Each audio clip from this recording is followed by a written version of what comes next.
Hello, everyone. Welcome to the Saturday Live Show. Nice to see everybody here in the chat today. I was chatting with everyone before we launched the live stream, and it was great.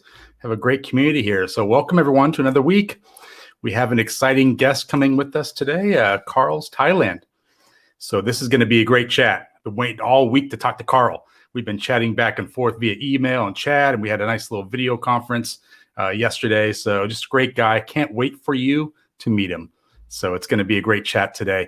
I just want to say thanks to today's moderators. You guys do a great job. I say it every week, and I'll say it again. The live show does not exist without your help. So I appreciate everything that you do each Saturday to make sure that the chat is clean. Because I like reviewing the chat after the live show. So for those of you that don't know, if you do happen to try to watch the replay and it's a little bit early before the video is officially processed, you won't see the live chat. So if you come in maybe an hour or two later, you won't see the live chat. It takes YouTube about a day. I'm down to about 20 hours now to have the live chat approved. But just so you know, if you do come in an hour or two later and you're looking for the live chat, you don't see it. That's why it takes YouTube about a day to process it. So tomorrow morning, this time, or tomorrow evening, and wherever location you are at the same time, about 24 hours later, you'll see the live chat. And that's when I like to go back and kind of rewatch the live show. And because the live chat, I try to see most of the messages, but I don't see them all. And you guys, you crack me up. It's just the back and forth banter is hilarious. So I appreciate all that, all the chats in there. I'm going to need some help today because guess what? We're trying to go 90 minutes again. So I could really use your help to, have some more comments and questions in there to make it easy for me to go 90 minutes because we're definitely moving this show up to 90 minutes. And one question that's come up a couple of times is, hey, Richard, when you relocate to Thailand, what's going to happen to the live show? This thing is continuing. There's no stopping it. This is the 36th Saturday live show. Have not missed one. We've been doing this for 9 months. We've had some great guests on. I appreciate every one of you that's come on. So this Saturday live show will continue. The only thing that'll change is you may be seeing a balcony looking out to LK Metro when I get back out to Thailand. And we may maybe try to lean on Brian Flowers to maybe use a part of his bar for one of the Saturday live shows. So I got to kind of prime him up for that. But we'll find a quiet location at one of his bars, maybe if he's so gracious to allow me to do a live show there. Would love to do that. That would be awesome. Promote the bar and promote the live show. So, and one thing I want to just say today before we kind of get started with all the topics and stuff is we just hit 6,000 subscribers. And I say we because it's all of you that did it. I'm just the vehicle to do these live shows. I try to work hard and give you some great quality each week. But thank you to each and every one of you that subscribe to the Richard Travel channel. I appreciate every subscriber. You know, I can't believe it. It's not even been, I think it's been about a year since I started the channel. I remember doing so much research when I started the channel thinking, okay, so a good goal would be probably to have close to 1,000, but not magic 1,000, close to 1,000 in a year. And I thought that would be a respectable goal to have. I saw a lot of videos about that saying, yeah, that's a respectable goal, but you got to get a lot of videos on there. I was planning on having a lot of Thailand videos, recorded videos, but then the whole worldwide situation happened and I ran out of content. So I was literally had a new channel a couple months in and no content. So I talked to some of my friends, my moderators. They told me, hey, let's do a live show format where you have guests on. And that's been great. So it's allowed me to kind of continue with the channel versus putting it on mothballs. So I definitely appreciate that. I appreciate everyone that subscribed, watched the Richard Returns to Thailand series. I do see that there's been some additional views lately. So I definitely appreciate that. So guess what? The exchange rate, it's pleasantly rising a little bit, or I should say the Thai baht is declining in strength. That's good for the USD. We're sitting at 30.85 as of yesterday night, I think. So if you're watching this on the replay as of March 20th, that's pretty good. I'd like to see it above 33 when I go back, and I think there's a real chance of that happening. So let's keep sending positive vibes to that exchange rate so all of you have a pleasant exchange rate, no matter if you're with the British pound, euro, whatever you're bringing over to exchange. Let's hope that your exchange rate is favorable as well. Let me go to the comments. Let's welcome in some people because we had a bunch of people in early, and I got to call out one individual that was, I don't know. He said he was first, but I don't know if coming in the night before a live show counts. So Robert Mack was in the live show about 14 hours early. So I was in there and it said, hey, Richard, good evening. I'm thinking, man, the live show doesn't start for another 12 hours. Well, I guess he wanted to be first. So good for him. He definitely was first, which was great. I don't have his comment because it was so long ago. I don't have it in there to see anymore. But let me welcome some individuals in. We got a lot of great characters in here today. And again, I'm going to lean on you for all your comments because we're going to need some help going 90 minutes. We need all the content, all the information. Stuck in Florida, saying hello to CJ Paradise, who is actually on the schedule to come back for a return visit to the Richard Travel Show soon.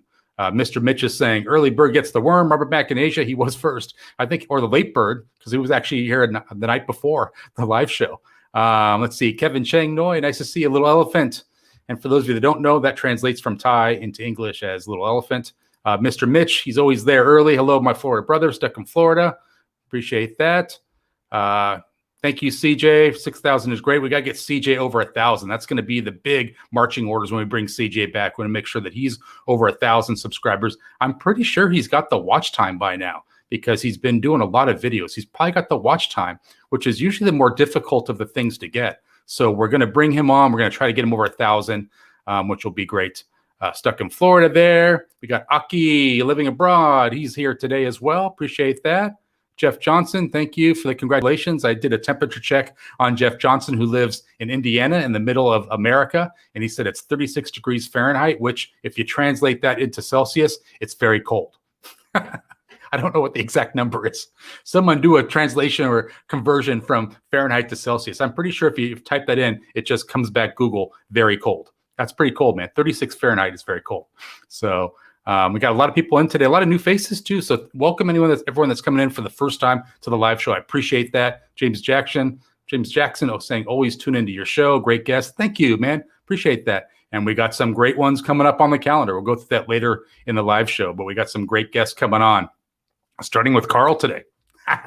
Karl's going to be great. We got some good intro and outro videos for him. We even got some secret pictures to show today. So we're going to go back to the 80s and 90s in Pattaya, and we're going to see some pictures of good old Karl. I queued him up. They're ready to go. I think he was in a little bit early. He saw what I was doing. I was going to try to surprise him with some of this stuff, but no way. Let's see. Daystate Fox saying, nice T-shirt. Yeah, so the T-shirts are back. The controversial T-shirts are back. I'm a little bummed because we can't travel to Thailand. So my thing is all about legalizing freedom. Let's get back there. Let's make it a decision that we can make. You know, don't block us out. We all want to come back and we want to start patronizing those bars that Brian Flowers owns, that Nick owns, all of those bars, Le Pub, Pattaya, Phil, Mr. Egg over there. We all want to come back and buy rounds of drinks for everyone over there. So I would just like to have the choice to go back when I want to go back. That's all I'm saying, guys. It's kind of a sad situation right now. We're going to be talking about travel plans later in the live show after I bring Karl on, because it's definitely something I want to talk about.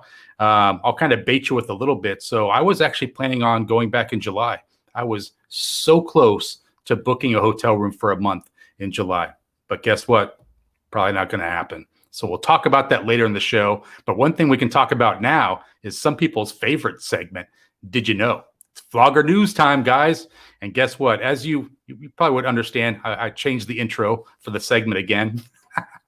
Hey, I got lots of time on my hands with the whole lockdown situation. So we're calling this Did You Know? We're going to go through vlogger news. We got a lot of vloggers to spotlight today. So let's cue the intro.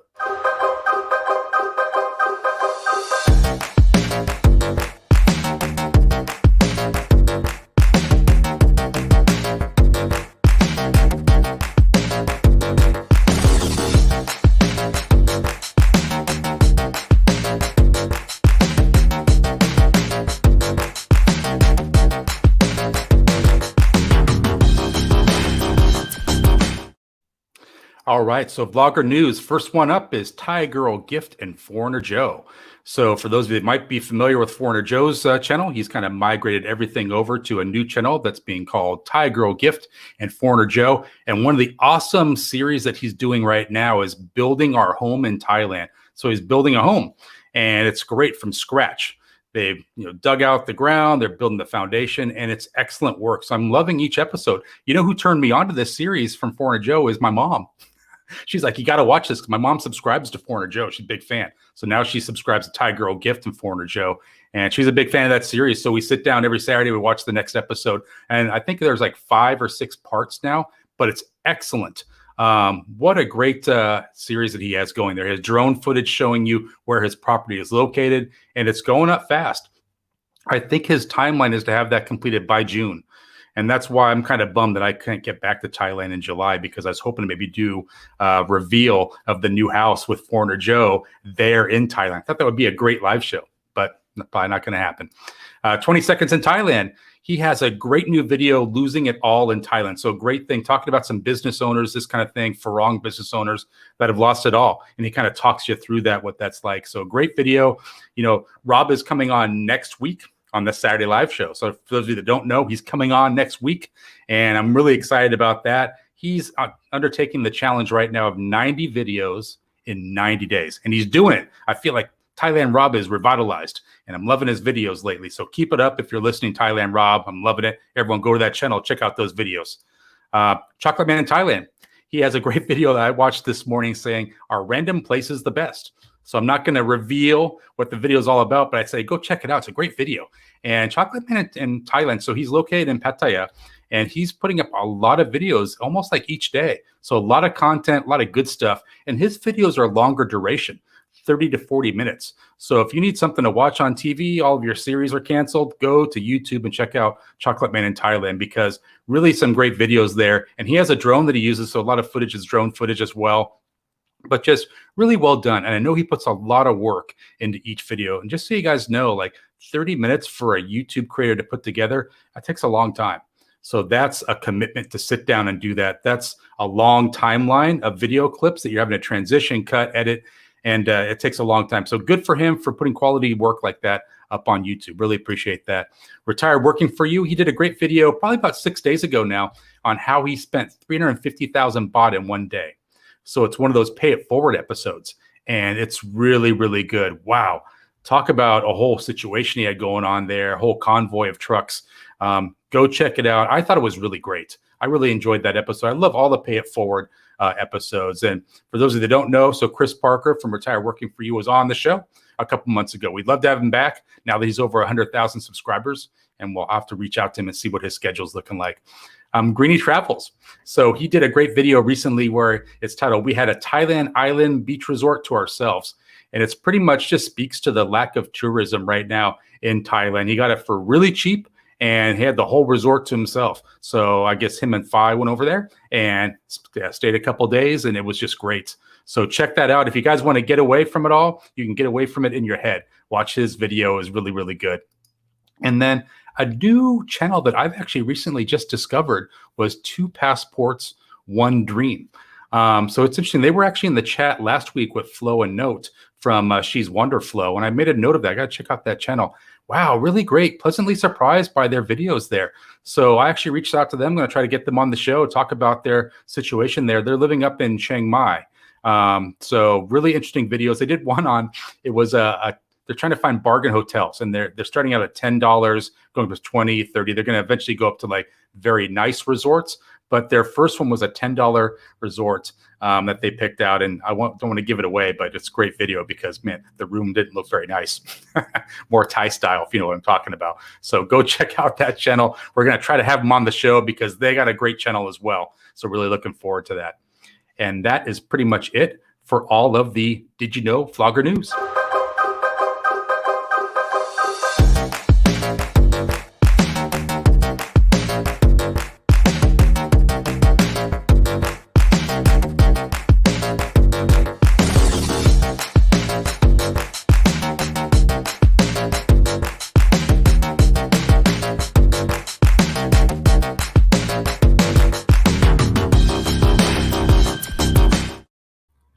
Thank you, mods, for letting me know that one of our favorite guests is actually in the live chat, Nick from NDTVI. Welcome, Nick. Hopefully Martin's there watching with you.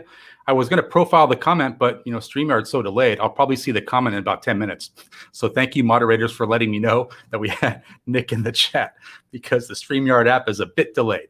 But listen, so now is the time to bring on our guest, Karl from Karl's Thailand. I'm very excited for you guys to meet him. Of course, I put together an intro for Karl. So I want you guys to take a look at the intro. And when the intro's done, we're going to have him loaded in the chat.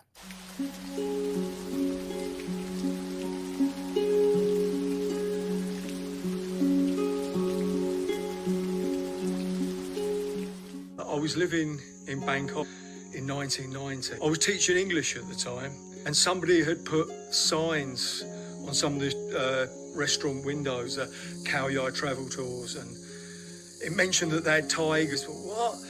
They've got wild tigers. And we went on the tour, and we had good fun, and it was a Thai guy called Bunsu. And at the end of the tour, he said, well, what are you doing? I said, well, you know, we teach English in Bangkok. And he said, well, you know, why don't you come and work here? And I thought, teaching English in Bangkok, or, you know, taking tourists through the jungle looking for elephants and tigers. No contest. So I've become a tour guide at Khao Yai National Park.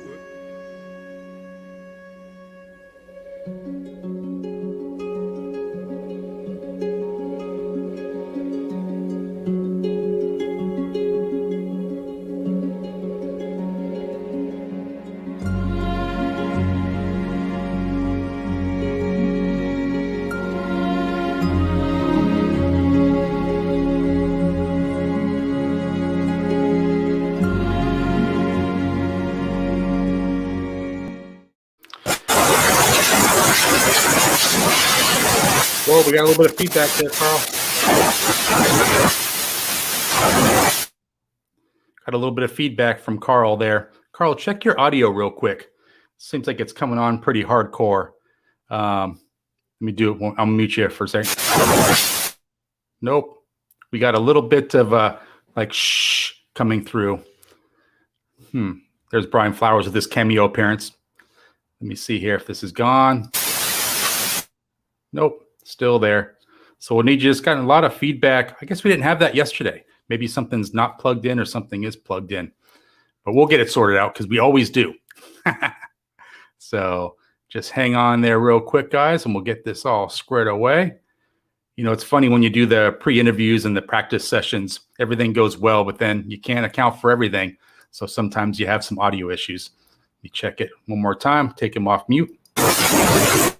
Nope. We're still getting a lot of feedback. Wow. Tommy J says, very bad.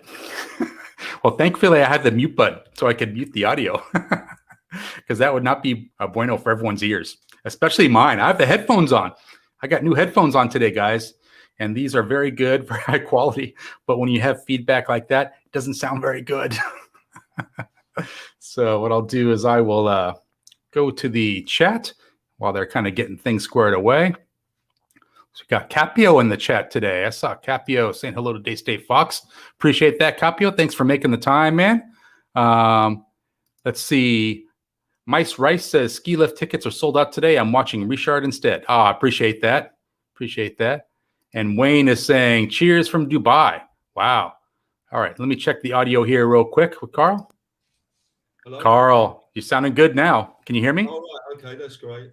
Marvelous. Well, congratulations, 6,000.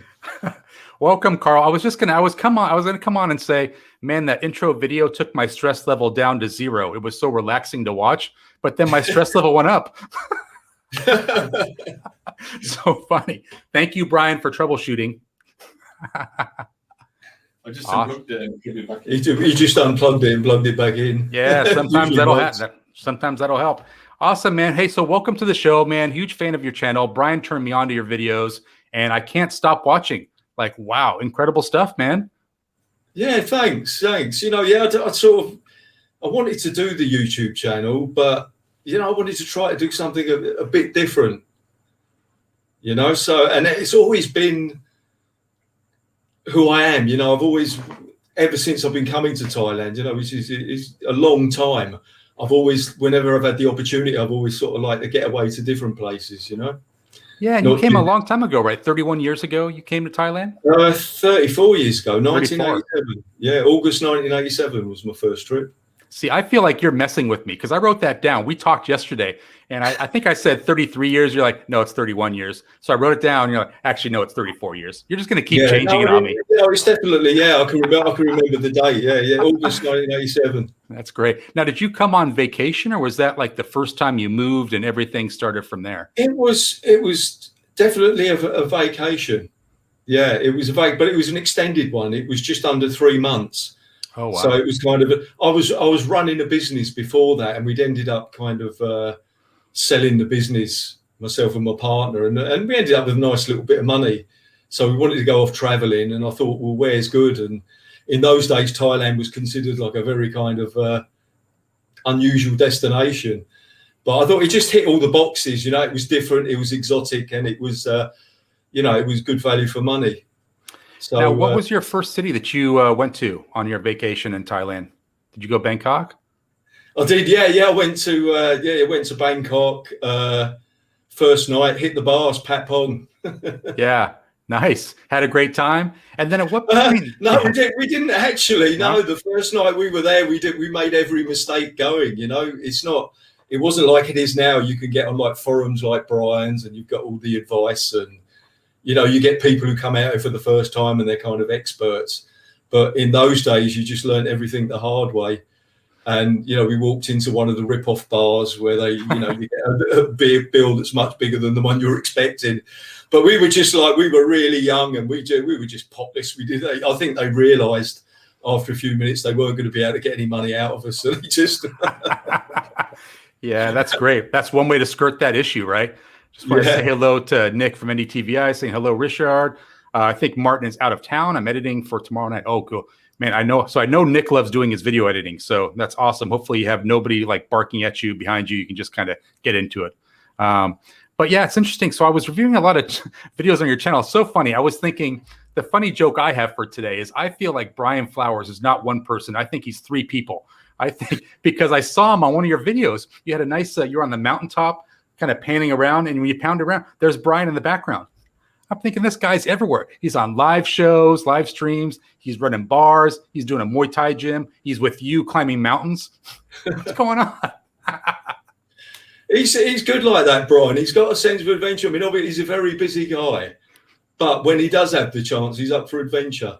Yeah, and you've known him for a while, right? Going back to the UK? Oh, since before it was fashionable, like him. No, yeah. Really since about the time he started Pattaya Addicts, very shortly after that. So 13, 14 years. Yeah, so I want to kind of switch gears a little bit. I want to take you back to kind of maybe your first couple of years in Thailand. You were hitting the bars, doing what we all kind of do, right? As people come over to Thailand, having a good time, enjoying the nightlife. But at what point did you say, I wonder if there's more? I'm going to kind of get out of town and check out some other areas. It didn't really happen like that. I didn't get curious. I met a girl, and I was up in Chiang Mai with her, and she kind of she persuaded me to go to her home, which was in Ubon Ratchathani. And in those days, they were like internal flights were expensive, and I was young, so we caught the bus. It was about 14 hours, and I was just out in the boondocks, in the middle of nowhere, just isolated Farang. And in those days, a Farang was quite a rare sight, even on the outskirts of Bangkok. So it just kind of, it just raised my curiosity. I think when I started working at Khao Yai, I think that was probably about the time that I sort of, I just got into going up mountains and through jungles, that kind of thing. But always when I was teaching English, myself, if we had a weekend off, myself and a couple of my friends, we'd get a few thousand baht together, and we just go off somewhere for about a week. We just, we'd just jump on third-class buses and just jump off wherever we felt like it. And we just always ended up in some kind of adventure. No matter, Thailand's like that, wherever you go, something happens. Everything just kind of falls into place. Yeah, and I think you were so nice to me because for those of you that watched the intro video, that story that Karl tells is about 5 minutes long. And it's a great story. Like, wow, the adversity he had to go through to get there to the park. So I had to cut it short because we can't have a 5-minute intro. So it's like, I truncated it down. I took a lot of stuff out, but I would say go to that because it's a great story. I wanted to kind of talk to you a little bit about that because one of the things you mentioned in there was, listen, so the train that was going to that area you wanted to go to was completely full. You had Thai people actually sitting on the train, right? Yeah. Packed full. In those days, now everybody kind of knows that at Songkran, everything's really busy, but we were just kind of naive. I think it was probably our first Songkran. And all we knew was that we had this extra time and we wanted to go to Khao Yai. So we just went to the train station just thinking we were going to be able to pay for a ticket and get on the train. And that was that. And we just got there and the place was swamped. And we nearly gave up, but I could read, I can read Thai and I could read. I saw beyond our train, a couple of lines over, there was a carriage that was going in the same direction. And so we just decided to take a gamble. We'd go and sit in that carriage that was empty, and we'd just keep our fingers crossed that when the train pulled out, it would reverse back and join out. And it did. So we had a seat, but literally, I mean, I'm not just talking about a few people. It was like the scenes you see from India, with all the people sitting on the roofs of the train. It never happened today, but. That's just nuts. I just want to say hello to Greeny Travels. Thanks for making the live stream again today. Yeah, I think that was crazy because it kind of speaks to the fact that you're kind of, how to speak and read Thai, right? So that kind of helped you in that situation. And then you got there and you went on a tour and you got back and the tour guide said like, hey, so what's the plans? You're like, hey, I'm going back to Bangkok. I teach English. And at that point, I felt like that was a crossroads for you in your life, right? So you could have chose to go back to what teaching English, not a big deal. Like I said on the video, teaching English in Bangkok or taking people through the jungle looking for tigers and elephants. There wasn't much of a choice to be made. Yeah. Did you have to go back to Bangkok and get your stuff and bring it back? Or was it just like, I'm staying here? Let's just say that, in those days, maybe even these days, it was a very kind of, it was an accepted thing that kind of youngsters did. They taught English, so it wasn't really at that professional level. It was a very kind of people came and went. And yeah, it was, I'm actually trying to remember, it wasn't much of a problem at all. It wasn't a full-time thing. Maybe you'd go in there 2-3 days a week and, it would have been no problem at all to get my lessons covered. Yeah, are you like a hot commodity as a tour guide there, someone that can speak native English? Was that kind of a big deal for that park to get you on? I think I was useful to Bunsup. He was a sole operator. He was operating, his English really wasn't that good. And he was aiming at the tourists and he didn't have the communication skills. So, he saw me me and Mike as just like interfaces, Yeah. And it was cool, there was no bloody money in it, but it was just so much fun.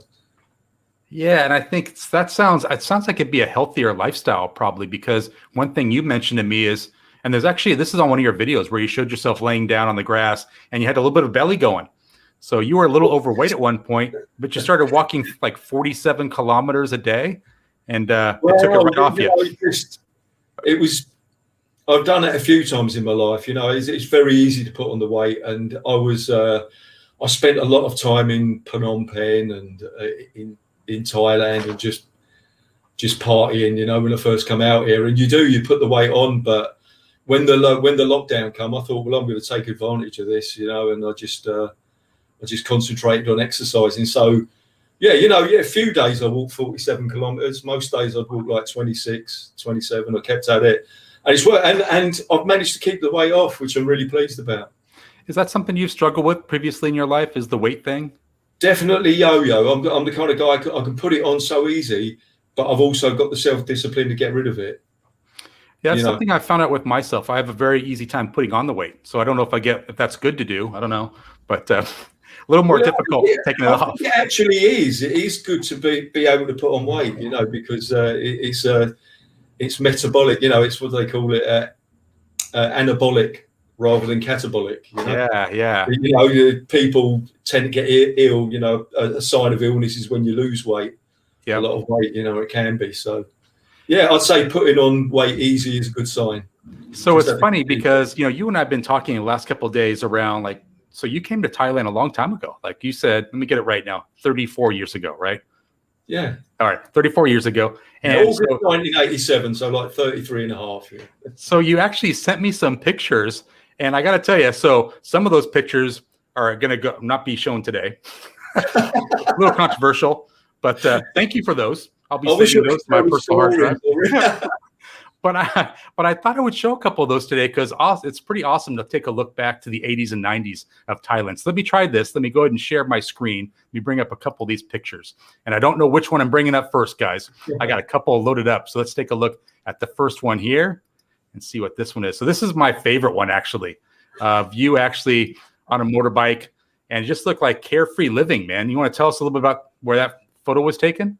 Yeah, that was taken up Doi Suthep in Chiang Mai. You know, they've got a mountain temple. It's it's about 18 kilometers up a mountain, and that was just taken at the pullover there.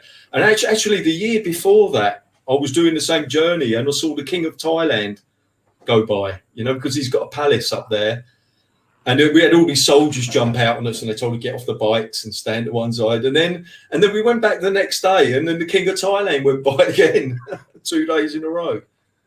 Wow, that's amazing. I would probably freak out if I saw that. That's great. Alpha Interactions, thank you for the €10. I think that's what that is. Karl, what is that? What denomination is that? Is that euro? It's euro, yeah. That's euro. 6K celebration. Thank you, Alpha. Alpha's a big partner of the channel, one of my chief mods here, so thank you for that.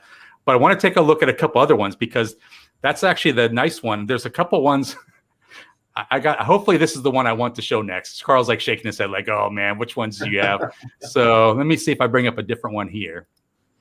So this one, I was laughing at this one because this outside a club, obviously, right? But you guys are like actually dressed up. Everyone's wearing pants. I don't see any like shorts and tank tops there. You guys like took it up a level.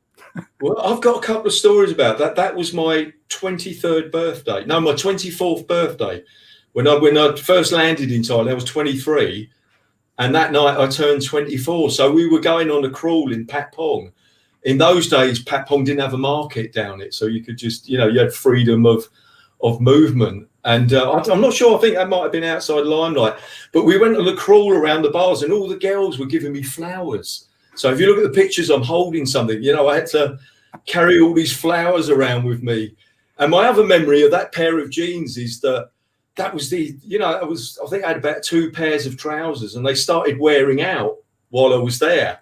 And we're very low budget. Our budget was like, I think it was 272 baht a day. And from that, we had to take our food, accommodation, beers. It was a real low budget thing, and I couldn't afford a new pair of trousers. And at the end of the trip, the legs were ripping.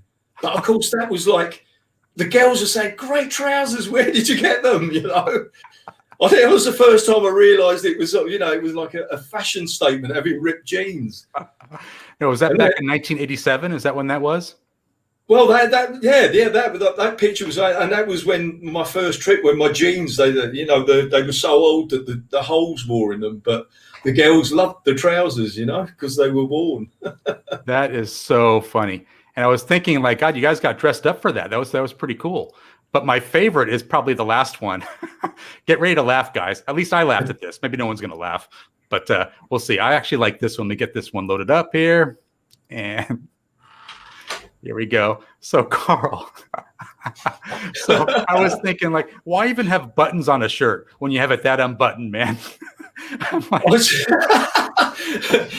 I'll tell you what, my first trip to Thailand, because we were there about 3 months, it was the first time that we'd ever, found like cheap clothes, counterfeit goods and that kind of thing. So we were buying all these Hugo Boss tops to take back. But we were there so long that we kind of, we lost our fashion sense, we didn't know what was in, and we bought some ridiculous things. I bought that shirt. Somebody told me it was like, some salesman told me it was real silk. So the question I have for you on that shirt is, did you unbutton it that far, or did that get unbuttoned in the clubs there? I think I was probably just hot. It's probably as innocent as that, Richard. But that was taken in Grand Prix Bar, which was the first bar in Patpong. It closed very early. I think it opened in 1968. It was the first go-go bar in Patpong, and it used to have a steering wheel was the door handle. It was like a steering wheel, Grand Prix Bar. But it closed, I don't know, maybe early 90s. I was hoping that like one of these would have a Brian Flowers picture from like 20 years ago. I don't know if Brian was born. I'm trying to, yeah, well, he was. Yeah, he was. Yeah, he was very small. So funny. No, I love those pictures. Thanks for sending those over. It's like going back in time. I love those kind of pictures. Those are awesome. But at what point did you, let me just profile one or two things here. So Mice Rice, thank you for the $5. Appreciate that. Take care of a couple of donuts. Carl, I'll send one donut your way. And let me just see. I got a Daystate Fox. I'm getting behind on the comments. But the question for you from Daystate Fox, Carl, if you didn't live in Thailand, where else would you consider living? Oh, do you know, I really like Cambodia at the moment. I love Phnom Penh. Now, I first went to Phnom Penh in 1996.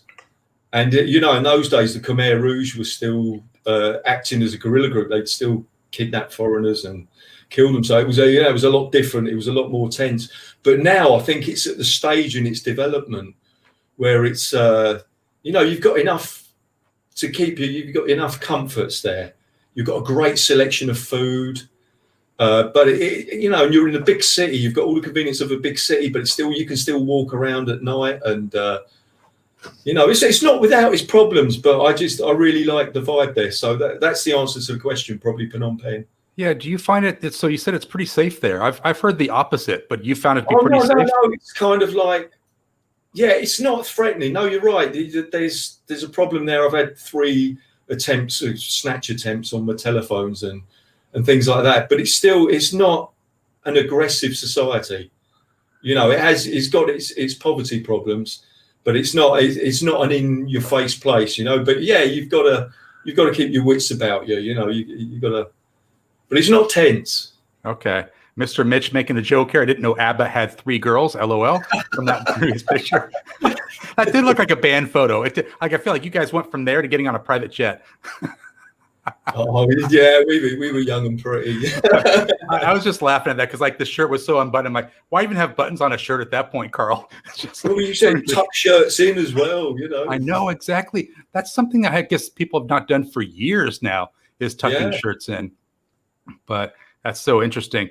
I kind of got sidetracked on the bar stuff. Cheap Charlie Live, Cheap Charlie Chronicles saying big ups. Hello, Cheap Charlie. Welcome to the live stream. Everyone's saying hello to him. Appreciate that. But it's interesting because you were having such a great time in the bars. You went out and kind of checked out some scenery. At what point did you say, I'm going to make this more of the majority of my time spent versus the bars? Because it kind of sounds like you still like to have a good beer with your mates, but I just don't know. That's a good question. I think when I moved out here 5 years ago was really that was when it started taking up the majority of my time. I bought a car, and that was kind of like that. That was a freedom. So I could do anything I wanted. So there were lots of ideas I'd had in my mind for years. That I hadn't had the time to really follow them out. I'd done a lot of traveling. I'd been to every province in Thailand probably by about 25 years ago. I'd done a lot of traveling, but it was all very quick on the move. But there were a few more longer term things that I wanted to do. And when I moved out here, I had the chance to do it, So that's probably when it started taking the majority of my leisure time. Gotcha. Louis Cabo, welcome to the live show, man. Appreciate that. Saying hello to Big Mac and Tommy J. Like having you in here. So are there favorite areas that you like to go to, that you like to film your YouTube videos, specific provinces? Or you just there's lots of places in Thailand I love. I was really happy to get to Khao Yai. I went there a couple of weeks ago and ended up camping there for 6 nights. And I've ended up with 4 or 5 videos out of it because, I had ideas because I've had a long association with that national park. I've got, a lot of stories and a lot of ideas and a lot of things I wanted to do. So it was good to realise that. I love Khao Yai, as in areas of Thailand. I love the north of Thailand. Beautiful, once you get up, Chiang Rai, Pai, Mae Hong Son, anywhere. I love northeast Thailand, just some beautiful areas. Bungan is like a province I'm really into. Now, did you find what came first for you, traveling to these provinces that are really off the beaten track, or learning the Thai language? Because I feel like I've been to Chiang Rai once myself, and it was before I'd really been up country. On my first trip, I did the Bangkok, Chiang Mai, Koh Samui. Love Koh Samui. That was the first time I'd ever seen a whole coconut. From England. That was brilliant. I started learning Thai after my second trip. My second trip was 1988, and I had a little incident in a guest house where I was staying in Bangkok. I was trying to communicate that I wanted something, and I couldn't express it. And somebody did it for me, but they did it in a kind of very kind of put down, condescending way, like, oh, I suppose I'll have to help the stupid tourist out. And I remember thinking, I won't let anybody do that again. Good idea, learn Thai. So I went back to the UK, and I bought a company in the UK called Linguaphone, did courses that had cassette tapes and 3 books, and it was over £200. And £200 in the 80s was a lot of money, and now, of course, you've got the internet, you can learn it for free on the internet, but it was a big investment, and I loved it. And it took about 3 months to do that course. And then after that, I did an American one, FSI, Foreign Service Institute course, which was kind of like very formal, old world Thai, but a bit repetitive, but it was all there was, Karl, how old were you when you started to learn the Thai language? 25, something like that. 25, 26. Did you find that it came easy for you? Yes, I loved it. And it really surprised me because, at school, they tried to teach me Spanish and French and maybe even German. And I just, I wasn't interested. And I suppose that kind of reflected in my results, and the language teachers kind of convinced me that I was no good at languages. And of course, the key to it was when I wanted to learn, I loved it. Absolutely loved it. Yeah. Yeah, I found like when I started learning Thai, I was probably still am pretty horrible with it, but Thai people love to help you. So they'll tell you like, hey, you're saying thank you wrong. This is how you say it. And they won't say with like a way to kind of make you feel like a fool. They honestly want to help you. So I love that they appreciate you trying, right? Yeah, for sure. I think it is a big sign of respect to them and their culture that you are trying. And they respect that. Chai Pum Farong is asking, have you ever been to the Chai Pum province? Yeah, sure. Yeah. Probably numerous times this year. Yeah. I went up to, is it Khao Kiao or Phu Kiao? They've got a wildlife sanctuary there. I went up there, but I often drive through it. Yeah, lovely part of Thailand. Now, when you first came to Thailand, you're teaching English, and then you decided I'm going to go be a tour guide at the Khao Yai Park, right? But how long did that last for? Did you do that for a couple of years? Yeah, on and off for a couple of years. It was a bit sort of touch and go because there was myself and my friend Mike, which was a bit overkill. So we kind of cover for each other, and then I'd clear off up to Chiang Mai, and then vice versa. It was a bit like that. It was very loose. It was never busy. It was just fun. So NDTV, I say, why does Brian keep walking past and going outside? So I was going to make a funny joke about that. It'd be funnier if Brian was walking back and forth with like a different outfit each time. Like if he came by in his boxers one time, nice slacks the next time. So funny. Yeah, it's making for a great live show. But it's so funny. Yeah. So Karl, the obvious question is, why a YouTube channel? I know what the answer is, but you want to tell people why you started it? Yeah, do you know what? It was Brian's idea, and it was. I wish I'd taken him up on it when he gave me the idea. It was about 4 or 5 years ago. And what are you going to do, Karl? Do a YouTube channel, And I really didn't understand it. The vision I had of it didn't really appeal to me. It just seemed a lot of people just sort of like, my vision of it was, oh, I'm sitting there eating my breakfast now, and now I'm doing this, and now I'm taking my laundry. So it was a bit like that. And I just thought, oh, why the hell would anybody want to do that? And it was, it was only later that he sort of said, we went off traveling together. He had a bit of, he wanted a break. So we went off with his family, and we went off traveling, and he sort of said, well, sort of video it, Karl, put it out, do it. And I started doing it, and I kind of like, it brought out my creative side, that I hadn't really sort of exercised for quite a while. I used to do a bit of writing on Pattaya addicts, I wrote some pretty decent, did some pretty decent threads on that. And it was the first time in a few years I'd done it, and like yourself, you know, I quite enjoy it. You know, I do it all on my iPhone. You know, I shoot it on my iPhone, I edit it on my iPhone. But it's just the creative thing, you know. You just got to, like, you got your idea and you go, right, here it is. We've got this, and what can I make of that? Yeah, I think you have a very creative mind, and I say that because usually the week leading up to the live show, I'll collaborate a little bit with the guests on an intro or an outro. But you and I were like connected at the hip. Like I was sending you copies like, hey, this is what I got. Now you're like, that's good, but let's take this out, put that in. I'm sending you another picture, another video. Yeah, you know, and I loved it. Like so many great ideas. Well, you know, yeah, I just thought, you know, the same. It was good. It portrayed who I was, but I kind of like, I wanted to sort of like get a bit in there that sort of showed, you know, that my videos weren't just me talking about things, and I like to sort of get out and about and try to show people places that I've discovered over the past 34 years that they might not have otherwise heard about, you know? Yeah, I think the drone footage is excellent. So you do a great job with that. But I got to tell you, it's funny. I wish I had a drone. That is, if I ever get a check off of YouTube, the first one, the first one is going on a drone. A friend of mine lent me his drone a few times. You know, it was very good of him. And luckily I didn't. Yeah.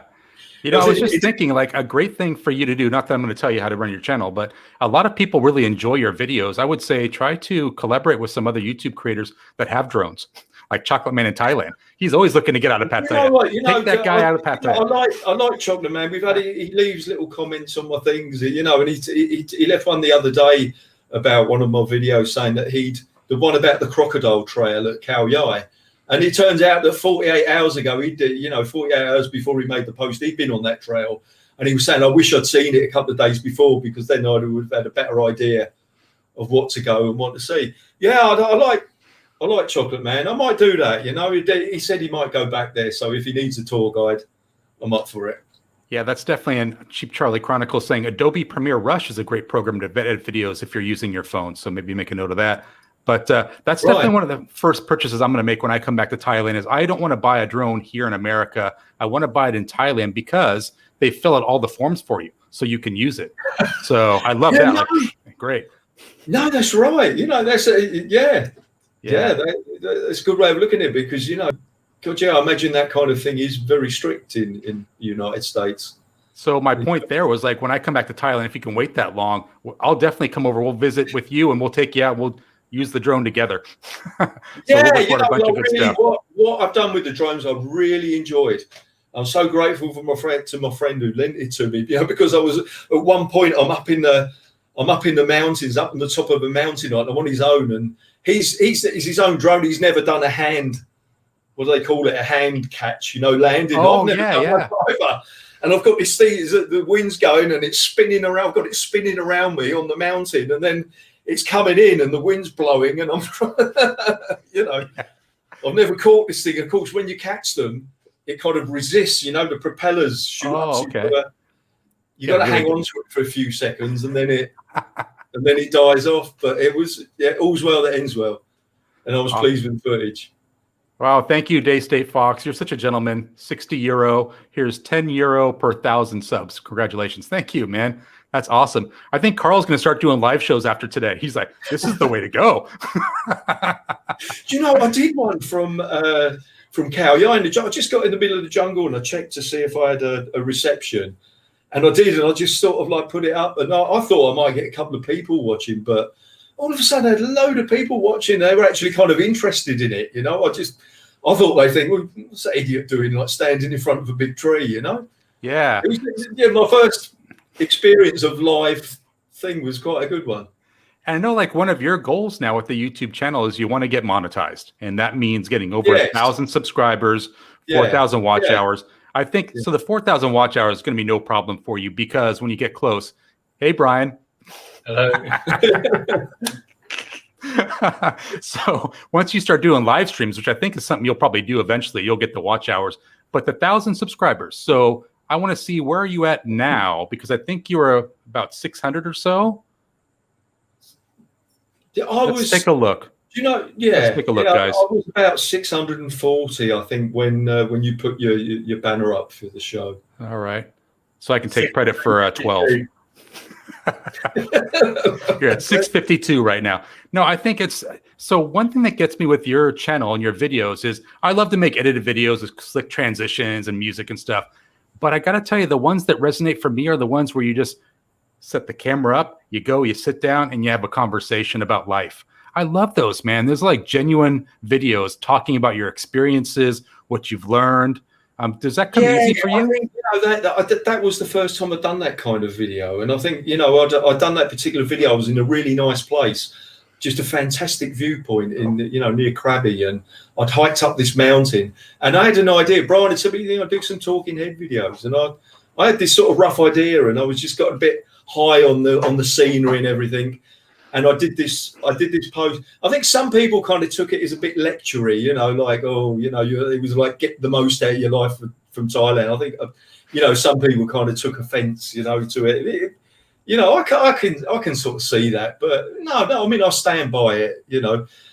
I probably will do more of that type of video. I did the ones like the funny stories and experiences of speaking Thai. And I will, I've got a few ideas up here. I've got a few ideas. Yeah. So, I mean, what do you think? So you think that those are important videos? Do you like doing those? Or do you prefer to do ones where you're just kind of walking around, not talking so much? For me, I love the travel aspect of it. It's like I talk more, at the beginning, I didn't really talk at all in them because I was just sort of like, I don't know, I guess maybe I was a bit camera shy, it's a bit weird at first, sort of looking at yourself, you got the gimbal and you look at yourself and you're talking, but I'm sort of getting used to it now, I sort of like, I can see the relevance of it, or the other way was the ride for kicks, the voiceover. Yeah, that was the other option. I haven't experimented with that one yet. So I think I need to put down my Thai language courses and start studying currency because I said it was euros. I think it was pound sterling. That Day State Fox super chat. That didn't look like pound sterling. It was pound. It was it? Oh, can I get Brian to chime in here? Brian's the expert. Was that pound sterling? That is pound sterling. Yeah. That one was, but yeah, I think the first one. Yeah. So I need to study my currencies. 10 pounds is worth more than 10 euros, isn't it? Yeah, I don't know about that. That's advanced level currency. I just got to try to get the symbols down.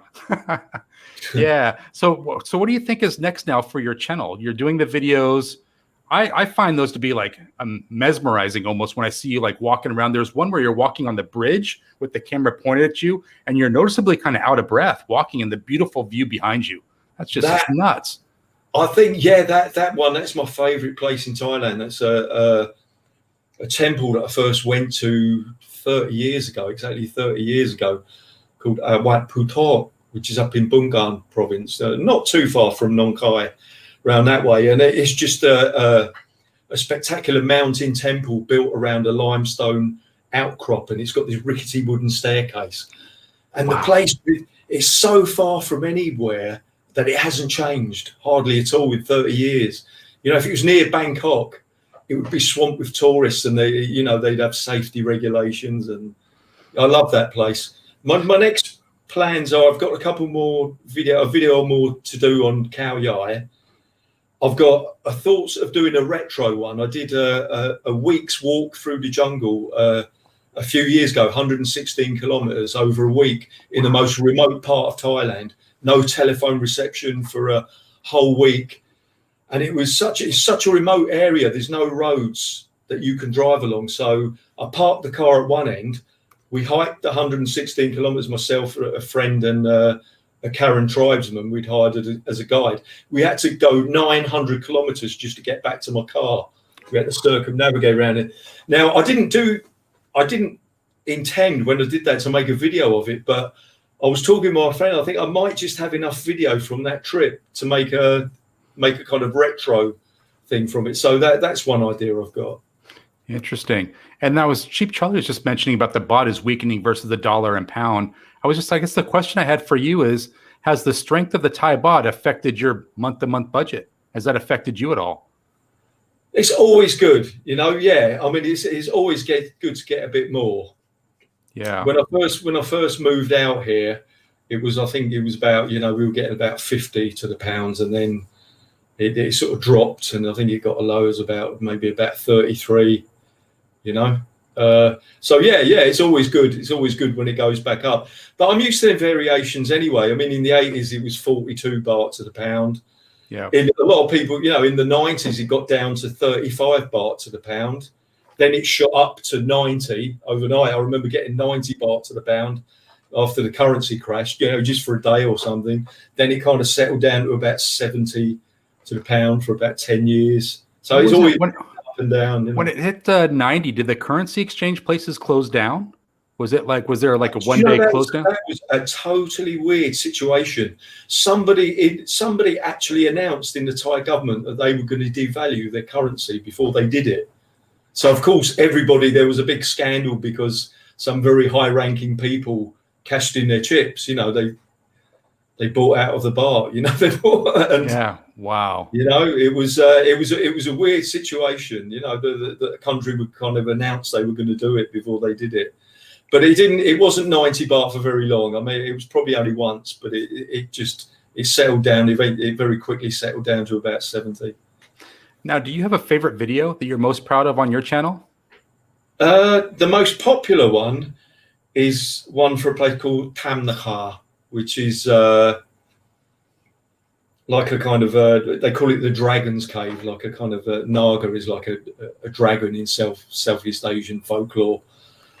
And it's a very nice, they built a nice staircase up to the top of this mountain and see it. And it's just, that was the one that you showed at the beginning where you walk out on the ledge that over, the big cliff overhang. I'm assuming you're not scared of heights because that cliff, you walked right out on there. Do you know what? I was scared of heights. I think it's something I'm sort of losing, Wow.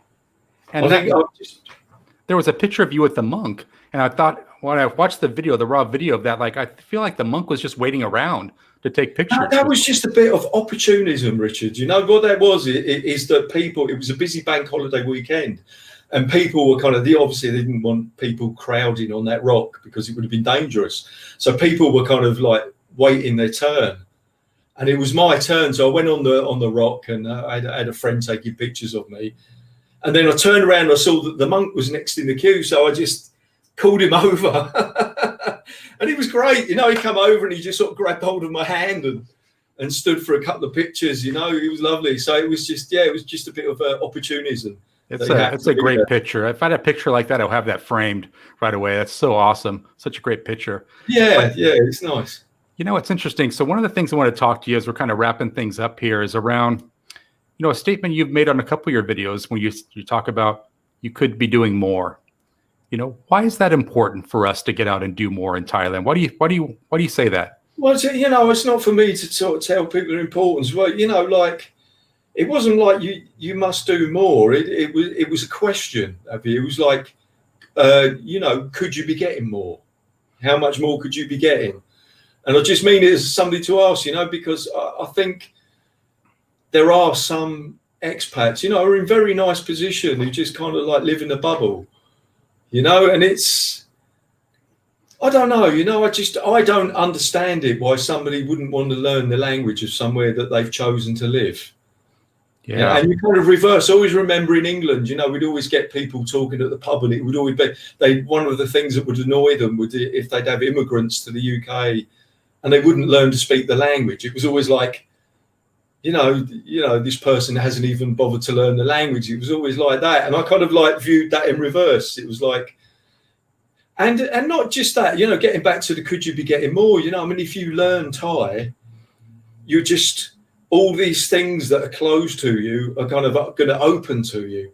So when you're walking through a market, you're just going to be picking up on things, Yeah. All these conversations, you're just going to, and like sometimes it's just, it's really funny, it's, sometimes you get a real cool bit of interaction just because of it. You hear a remark, so you just turn around and reply, and they, and then you have a laugh and a joke, and it's just.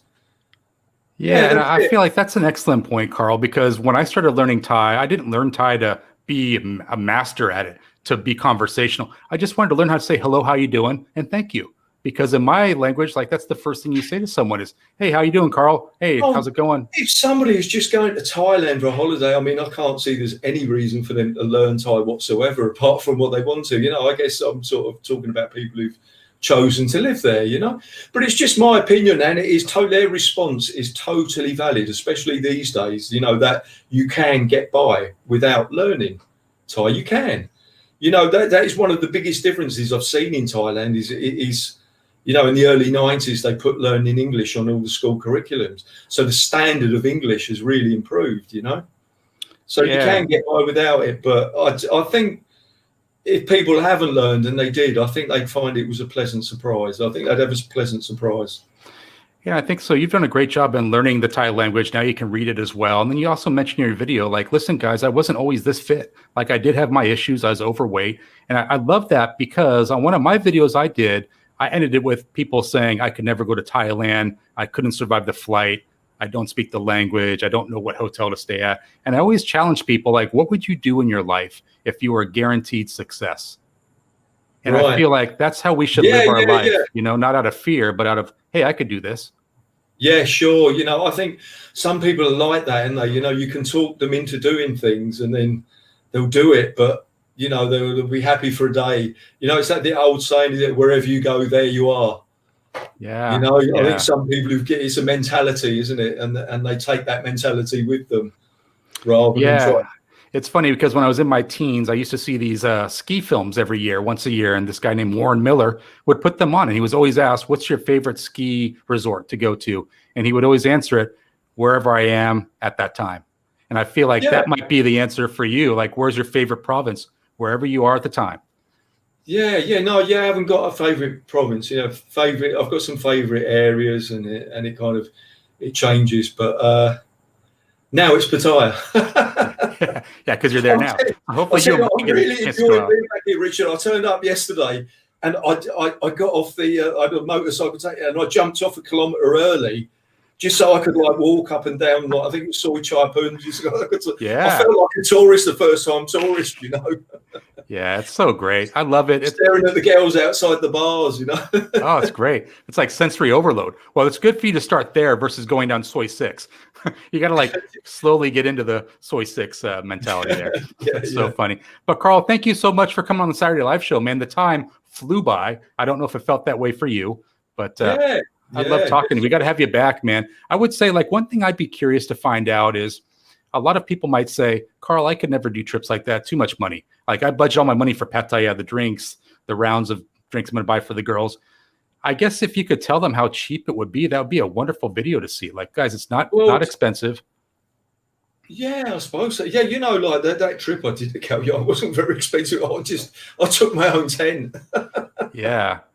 You know, I loved it. Yeah, I just put up my tent, you know, and just took each day as it comes and looked at the weather and thought, right, what shall I do today? Well, I want to thank you for being on the live show, but also want to thank you for collaborating with me all this week on the intro and outro. I really had a great time doing that with you, man. It was a lot of fun for me. Thanks for doing it, and thanks for, you know, giving me this chance to sort of, you know, to speak to everybody. And yeah, for sure. I would say go to Karl's Thailand, check out his channel, check out his videos. He's got more on the way. Maybe not so much in the next couple of days. He's in Pattaya. But more coming soon. So go subscribe to his channel because we want to get him over 1,000 subscribers so we can monetize and start making money off those videos he's worked so hard to produce. But I'm going to send him out with the outro that Karl and I both worked on together. And I'm really proud of it because it was a pleasure to work with him. So Karl, again, thank you for coming on the Saturday Live Show. Have a great evening with Brian. Thanks, Richard. Yeah, thanks to the moderators. Thanks.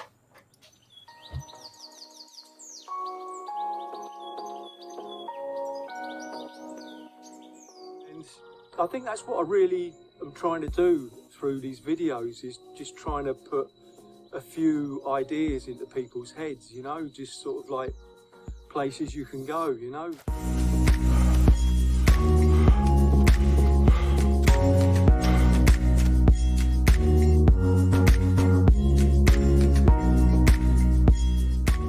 You know, Thailand's got over 100 national parks, and you know, only a few of them really get visited that much.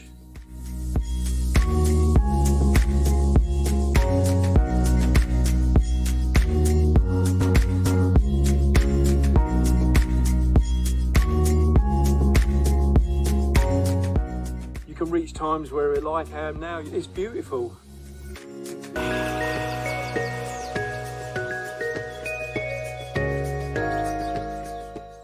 hopefully through watching my videos, more and more people will kind of get out and about in Thailand. And if you do decide to do that, it's my wish that, you get a few ideas from my videos. You could be getting more out of your life here. That's it.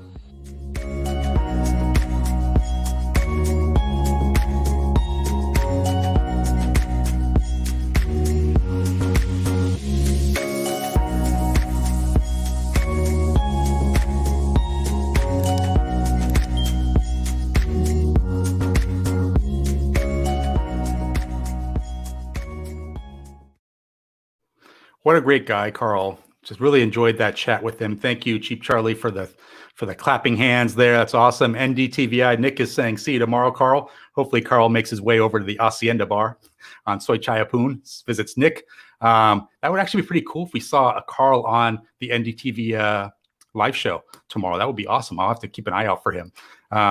Stuck in Florida saying, good show, Karl. What a great guest to have on. It makes my job so easy. Zcon saying, thanks, Karl. Great interview. Thank you, man. Daystate Fox, thanks for that. Tommy J, great job, Karl. I feel like we should go back to Karl for him to take a bow because he did such a great job. Jeff Johnson saying, really enjoyed it, Karl. Thank you. Awesome. And guess who just posted a comment? Ollie Brown. Fantastic interview, Richard. Great message. You have to live life on your own personal terms. Venture out. Live your best life.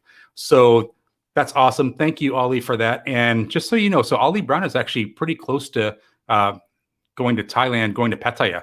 So he owns a bar there, the Bangkok bar, and he's pretty close to departing from that trip.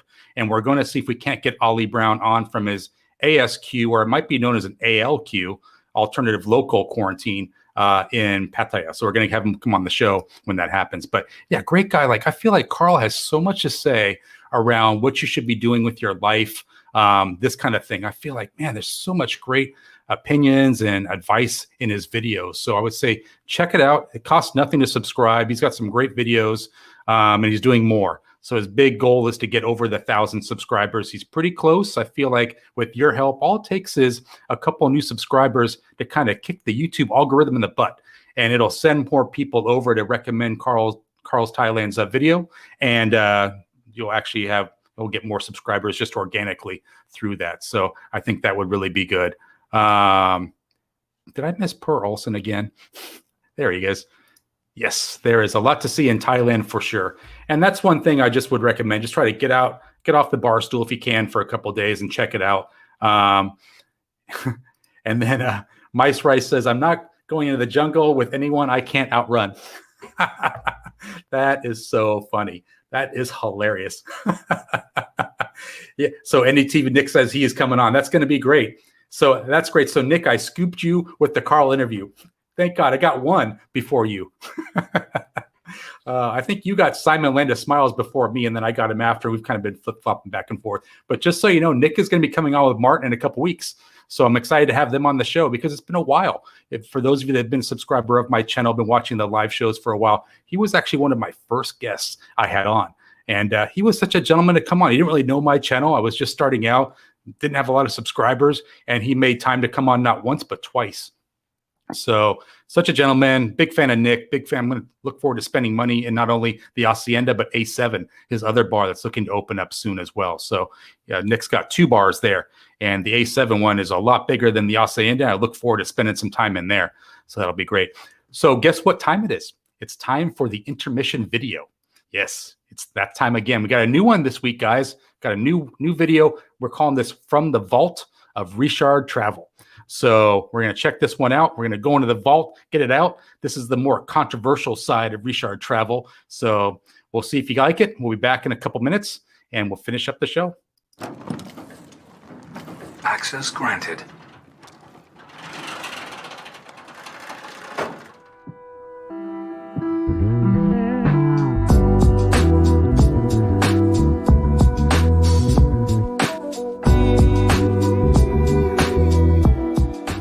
My first trip to Pattaya in 2015 changed my perspective on a lot of things. Upon returning home, I knew I had a decision to make. Let's go back to 2015 and take a look. This is your last chance. After this, there is no turning back. You take the blue pill, the story ends. You wake up in your bed and believe whatever you want to believe. You take the red pill, you stay in Wonderland, and I show you how deep the rabbit hole goes. Which one goes to Pattaya? I'll take the red one.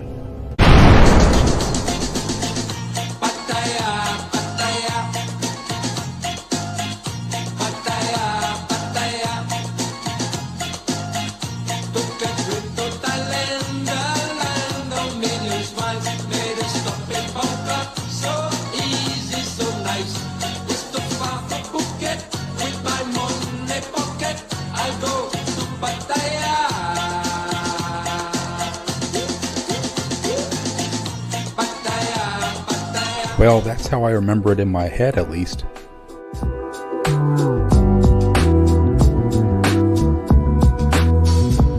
Human memory is imperfect. Even the most treasured memories fade. Perhaps that's by design, though.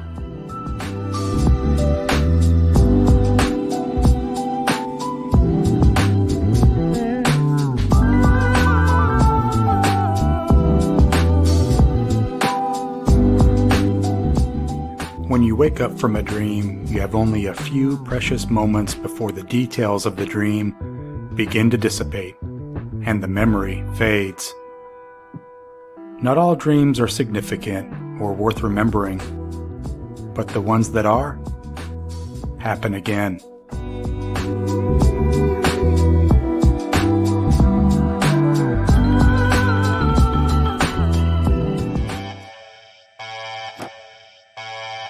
One minute till self-destruction.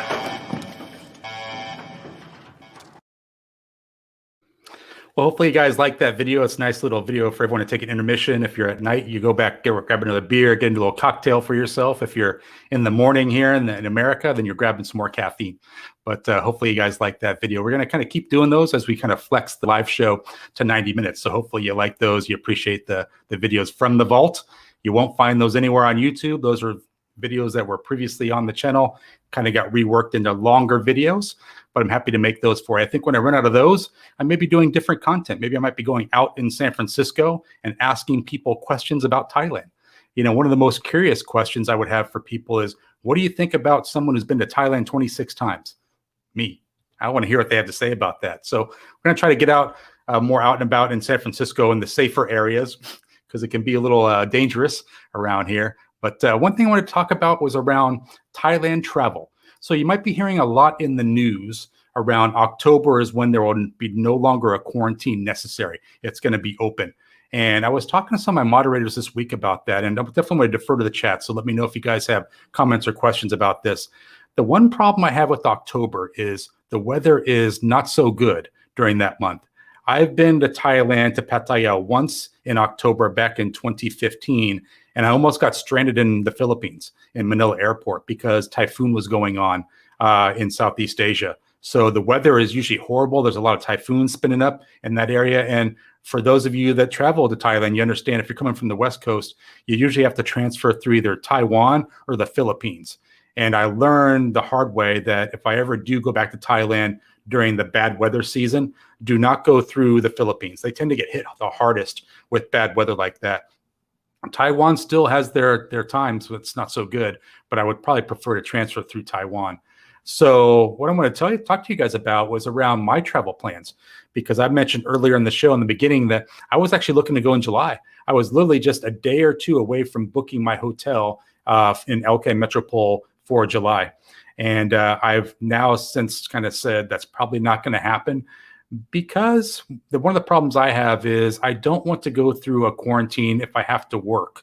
I'm a little concerned that if something happens in the hotel, there's a positive test, and I have to go to the hospital, then I can no longer work. And that's super critical for me to be able to work during my time there, work remotely, follow up on emails, this kind of stuff. So I'm kind of flexing that now to November, which is so long from now. Hopefully it's not that. Hopefully we can get back earlier. November, mostly for the weather. I'm a little reluctant to go in October because of all the weather that happens usually that time. It usually just pisses down rain in Pattaya during that month. So let me go back to the comments here.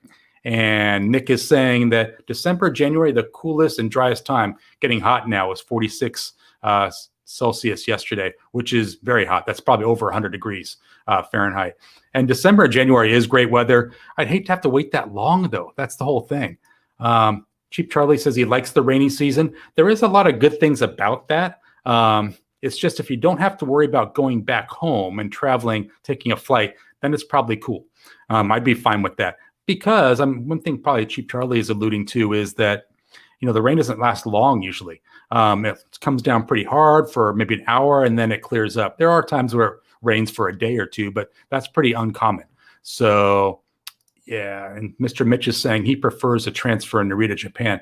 So I've never transferred through there. I've heard good things about the airport, though. So, yeah, I tell you, 46 degrees Celsius. That's pretty hot, man. That is pretty hot. And Daystate Fox says I may come in November. So that would actually be pretty funny. So if I actually did that, I probably would coordinate with you, Daystate Fox, and do a video about that. I would come to the UK, hang out with you for a day or two, and then coordinate our trip back to Thailand.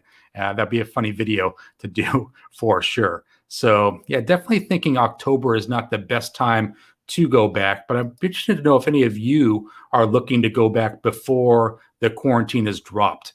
Love to find out, like, if you guys are willing to go through what is now turning out to be a 7-day quarantine. And the only concern I have around the quarantine is I'm hearing that you have to travel within 3 months of your last vaccination. So just take a drink of water here. The problem with that is if I was to get my vaccination in March, maybe in April, you only have a couple months to get back there for the 7-day quarantine. If you're outside of the 3-month window, then you're back to the 14-day quarantine, is my understanding of it. So I don't know if that's so good. 14 days is a long time. I know Greeny Travels did it. I don't know if he would do it again. A lot of people I talked to or have seen on videos that have gone through the 14 days say, yeah, probably wouldn't do a 14-day again. Might want to do a 7-day or shorter. I think a 3-day would be something I might look at doing, but 7-day, I would probably just wait a little bit to see what's going on. Kevin Chang Noy saying Narita is his preferred transit point.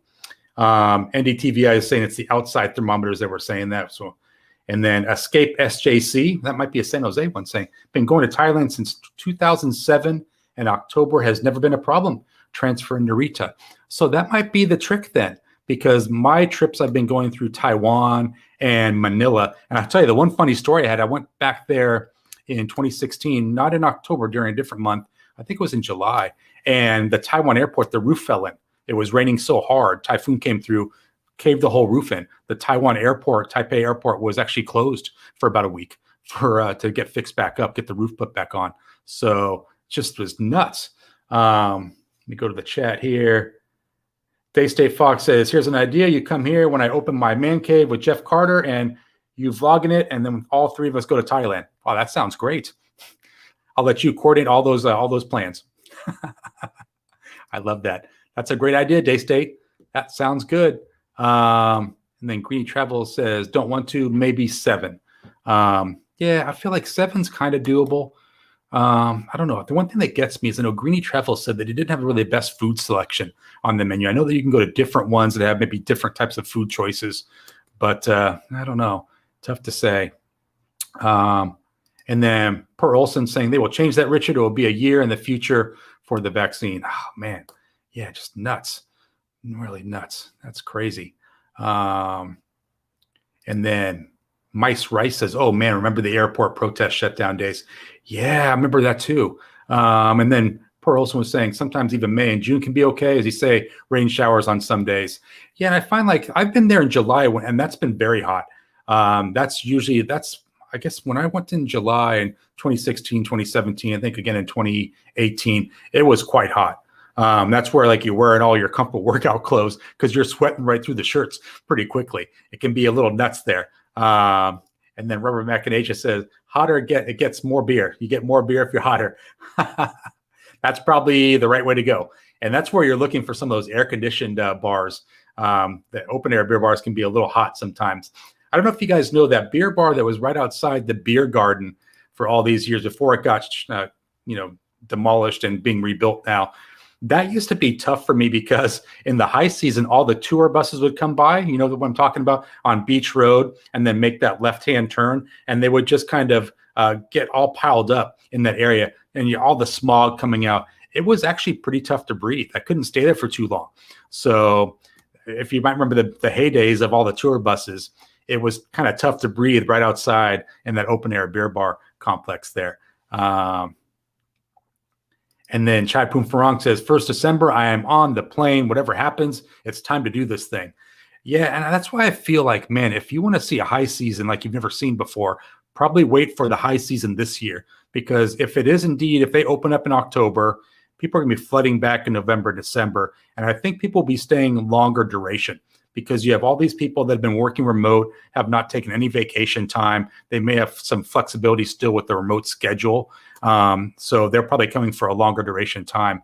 My concern there is, it's always easy to get a hotel room in Pattaya. It might be more difficult soon. So you may be one of those things where you're switching hotel rooms every 7 days or so. So I've done that once before. I've always told myself, if I had to do it over again, I would book one hotel for the total duration of my stay. I had one year where I came out where I was 2 weeks in one hotel, 1 week in another one, another week in another one. And it's just can be a little depressing having to pack up your luggage to move to a different hotel. I don't like doing that. I like to unpack one time and let that be it. Be interested to know what you guys think about that. Because I don't like unpacking. And then James Bond saying, got a horrible feeling that it could be January 2022 before the quarantine is dropped. Yeah, and I think it'll be very interesting to see. So if that works out, I've been wrong every time. I can't, look into the crystal ball anymore. I hope that's not the case.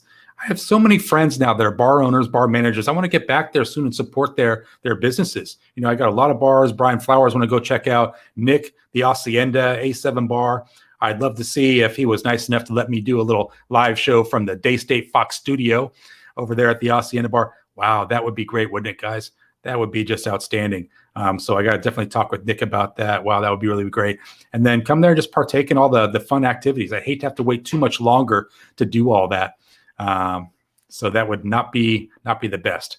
Here we go. Oh, you'll be able to do your live show from the Daystate studio when you're here. Oh, thank you, Nick. That's awesome. Appreciate that, man. Made my day. That would just be great. So guys, like I said, the live show is going to continue when I go over to Thailand, just different locations. I don't know if I'll bring the green screen with me because the green screen is pictures of Thailand. But if in Thailand, I'd probably just have the be regular background. Probably don't need the green screen if I'm there.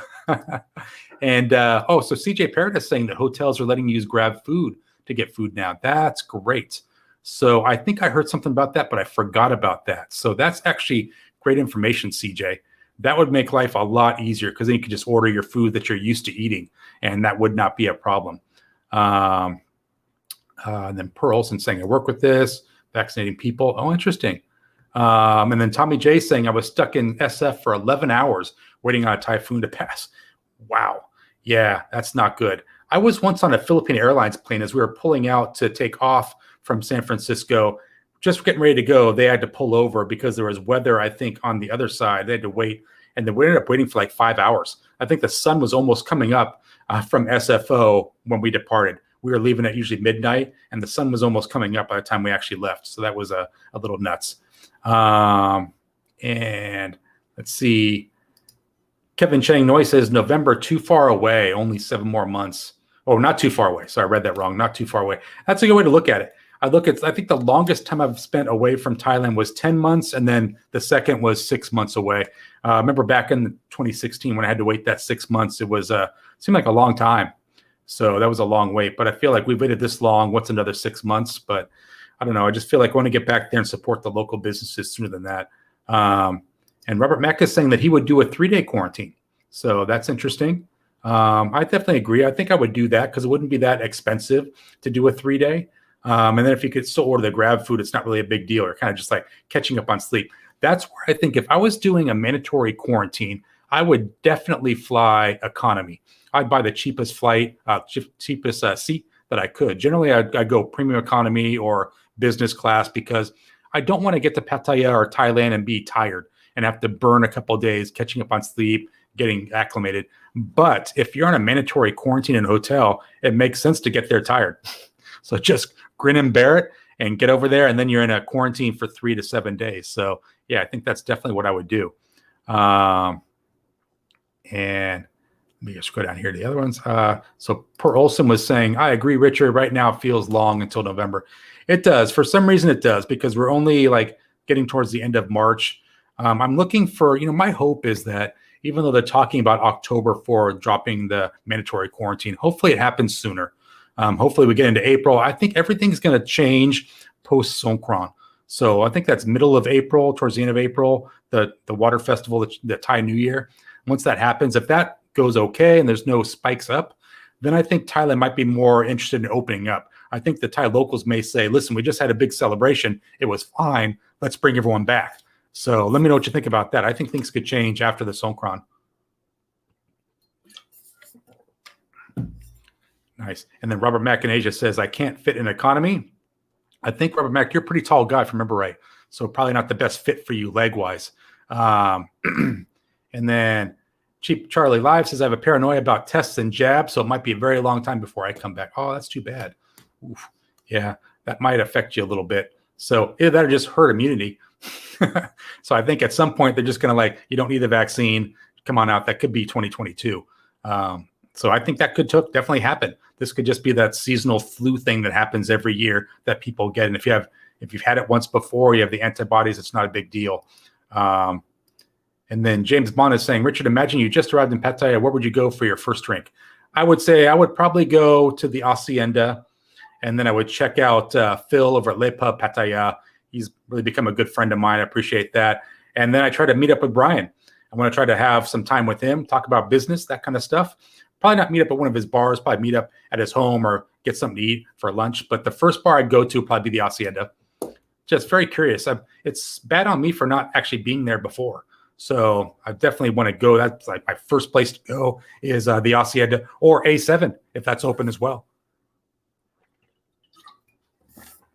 And then Nick is saying, yeah, Karl, he's for Sunday roast. Then there's about 18 of us, including Brian, Jackson, our Rights for Kicks. Oh, wow, that sounds great.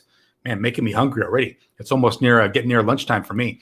So, I get up so early for these live shows. After the live show, I'm ready to eat some food. And Daysay Fox talking to Per, Alpha Interactions, aiming for January 2022. Wow, that's going to be great.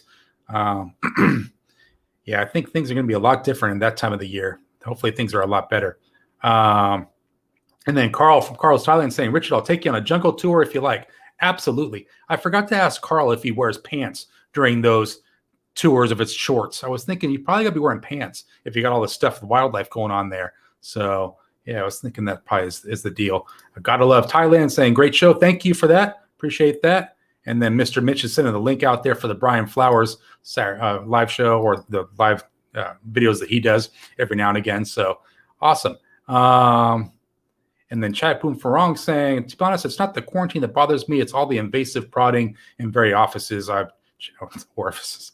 Yeah, well, that's probably a word that YouTube would never actually catch. I'm going to let that stick. Oh, that's so funny. So yeah, it's like Greedy Travels was saying, like the nose prodding is just not the best, man. And then you got to go in the throat, do the throat swab, not the best. So yeah, what are you going to do, right, guys?